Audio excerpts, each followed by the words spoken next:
السلام علیکم ناظرین، میں رئیس اعظم حیدری، کولکتہ، انڈیا۔ حکایت صحابہ پیش کر رہا ہوں۔ ہم کو قرآن پاک کی تعلیم دی، وہی ہم اس پر ایمان لائے اور اس کے فرمان کی تعمیل کی، جس پر ہماری قوم ہماری دشمن ہو گئی اور ہم کو ہر طرح سے ستایا۔ ہم لوگ مجبور ہو کر تمہاری پناہ میں اپنے نبی کے ارشاد سے آئے ہیں۔ بادشاہ نے کہا، جو قرآن تمہارے نبی لے کر آئے وہ کچھ مجھے سناؤ۔ حضرت جعفر رضی اللہ تعالیٰ عنہ نے سورہ مریم کی اول کی آیتیں پڑھی، جن کو سن کر بادشاہ بھی رو دیا اور اس کے پادری بھی جو کثرت سے موجود تھے، سب کے سب اس قدر روئے کہ داڑیاں تر ہو گئے۔ اس کے بعد بادشاہ نے کہا کہ خدا کی قسم، یہ کلام اور جو کلام حضرت موسیٰ لے کر آئے تھے ایک ہی نور سے نکلے ہیں، اور ان لوگوں سے صاف انکار کر دیا، میں ان کو تمہارے حوالے نہیں کر سکتا۔ وہ لوگ بڑے پریشان ہوئے کہ بڑی ذلت اٹھانا پڑی۔ آپس میں صلاح کر کے ایک شخص نے کہا کہ کل میں ایسی تدبیر کروں گا کہ بادشاہ ان کی جڑ ہی کاٹ دے۔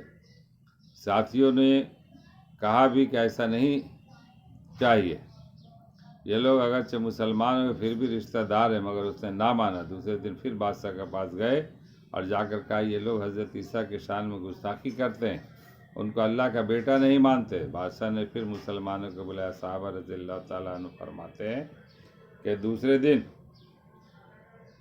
دوسرے دن کے بلانے سے ہمیں اور بھی زیادہ پریشانی۔ بہرحال گئے۔ بادشاہ نے پوچھا کہ تم حضرت عیسیٰ کے بارے میں کیا کہتے ہو؟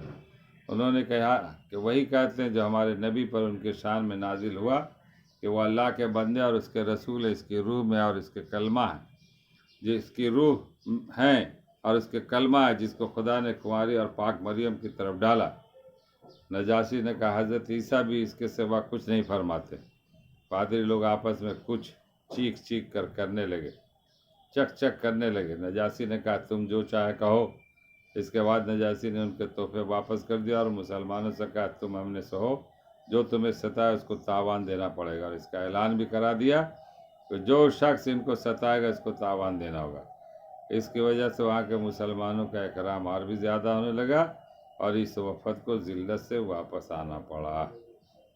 تو پھر کفار مکہ کا جتنا بھی غصہ جوش کرتا، ظاہر اس کے ساتھ ہی حضرت عمر رضی اللہ تعالیٰ کے اسلام لانے نے ان کو اور بھی جلا رکھا تھا، اور ہر وقت اس فکر میں رہتے تھے کہ ان لوگوں کا ان سے ملنا جلنا بند ہو جائے اور اسلام کا چراغ کسی طرح بجھے۔